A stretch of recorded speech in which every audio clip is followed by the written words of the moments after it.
The sky turned black in the middle of the afternoon. Farmers covered their faces with wet rags.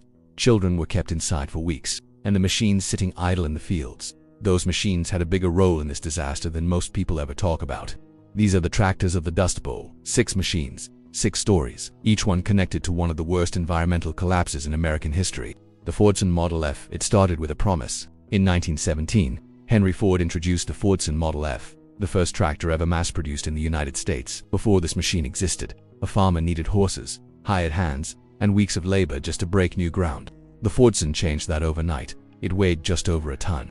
It ran on kerosene, and at its lowest price point, it sold for $160, cheaper than buying and feeding a horse for a single year. Farmers across the Great Plains bought it by the thousands, then by the tens of thousands. By 1925, the Fordson held over 76% of the entire American tractor market. Nothing came close. Here is what the machine actually did. It ripped through sod that had never been touched. Prairie grassland that had held the soil in place for 10,000 years, gone in a single season.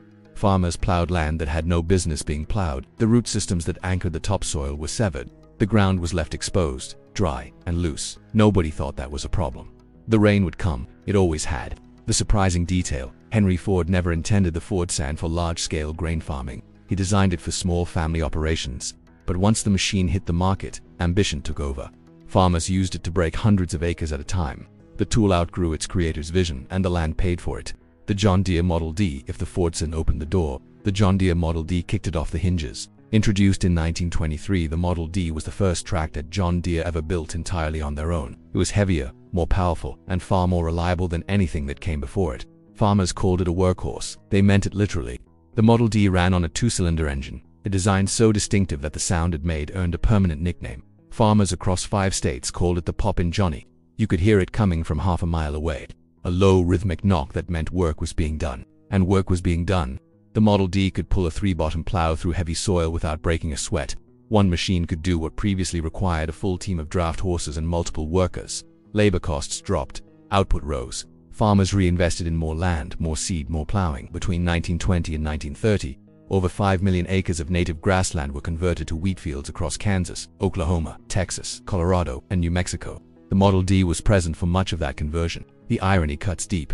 The John Deere Company ran advertisements in farm publications promising that modern machinery meant freedom. Freedom from backbreaking labor. Freedom from dependence on animals. What the advertisements did not mention was that the same freedom was stripping the land of its only natural protection against wind erosion.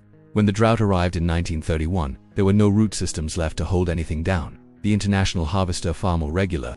This one changed how farming was organized, not just how it was powered. The Farmall Regular, introduced by International Harvester in 1924, was the first true row crop tractor. Every machine before it was built for plowing. The Farmall was built for everything else too: cultivating, planting, harvesting. A farmer could use it across the entire crop cycle without switching to a different machine. It had a narrow front end and wide rear axle. It could straddle a row of corn without crushing it. It was designed to move slowly and precisely through planted fields. This was agricultural engineering thinking ahead for the first time. The problem was what it enabled. Because one machine could now handle the full crop cycle, a single farmer could manage significantly more acreage alone. The need for seasonal labor dropped.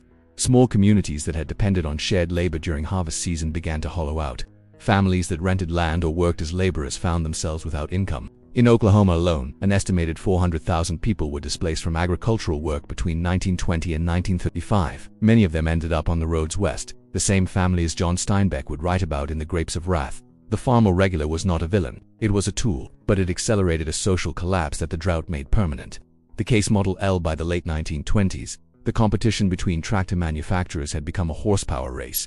The Case Model L, released in 1929, was one of the most powerful row crop tractors available to American farmers at the time. It produced around 29 horsepower at the drawbar numbers that translated directly into deeper plowing, faster work, and the ability to break tougher ground. Case marketed the Model L with the phrase "more work per dollar." Farmers believed it. Sales were strong throughout the late 1920s, even as early signs of economic trouble were appearing elsewhere in the country. Then October 1929 arrived. The stock market collapsed. Grain prices had already been falling for 2 years. Farmers who had borrowed money to buy Case tractors, Fordsons, and Farmalls suddenly found themselves unable to repay their loans. Banks began foreclosing. Equipment sat in fields, partially paid off, belonging to nobody. One detail that gets lost in the history: Many of the fields that had been broken open with machines like the Model L had never produced profitable harvests even before the drought. Farmers had been operating at a loss for years, sustained only by cheap credit and optimism. When the drought hit in 1931 and the wind started moving the soil, those fields did not just fail, they became the source of the dust. The broken, dry, unanchored topsoil turned up by machines like the Case Model L became airborne, and it stayed airborne for years. The Oliver Hartpower Row Crop 70, some machines arrived too late to prevent the damage but exactly in time to document it. The Oliver Hartpower Row Crop 70 was introduced in 1935, right in the middle of the worst years of the Dust Bowl. It was a modern machine, rubber tires instead of steel wheels, a 6-cylinder engine instead of 2 cylinders, enclosed operator controls. It looked like the future. Oliver marketed it as the machine for the new era of farming, a sign that the industry had learned from its mistakes and was building smarter, more efficient tools. But in 1935, the dust storms were reaching heights of 8,000 feet. Clouds of soil were traveling from the Oklahoma Panhandle to Chicago in under 24 hours.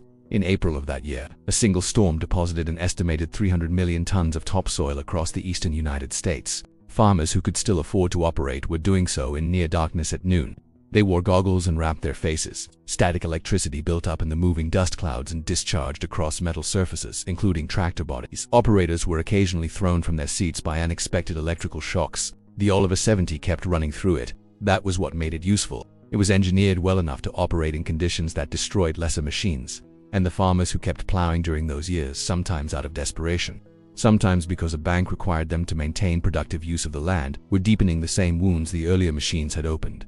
The Caterpillar 22. This is where the scale changes entirely. The Caterpillar 22 was not a farm tractor in the traditional sense. It was a crawler, a track-driven machine originally designed for earth moving and construction. But in the late 1920s and early 1930s, large agricultural operations in California and the Texas Panhandle began using crawler tractors for land clearing on an industrial scale. Tracks instead of wheels meant the machine could operate on soft, sandy soil without sinking. It could push through brush, pull stumps, and clear land at a rate no wheeled tractor could match. A single Caterpillar 22 could clear 20 acres of native scrubland in a single day. Land companies in California's Central Valley used them to prepare hundreds of thousands of acres for large-scale cotton and wheat production. The displaced Dust Bowl families who migrated west, the Okies as they were called, arrived to find that the land on the other end of their journey was being mechanized just as aggressively as the land they had fled. Here is the number that puts it in perspective. By 1935, California had a higher concentration of crawler tractors per farming acre than any other state in the country. The same machine that helped destroy the prairie grassland ecology in the Great Plains was simultaneously restructuring agriculture on the opposite coast. The Caterpillar 22 did not create the Dust Bowl, but it represents something the other tractors only hinted at the moment when American agriculture stopped being a collection of family operations and became an industrial system, one that treated soil as raw material. And raw material, once it is used up, blows away in the wind.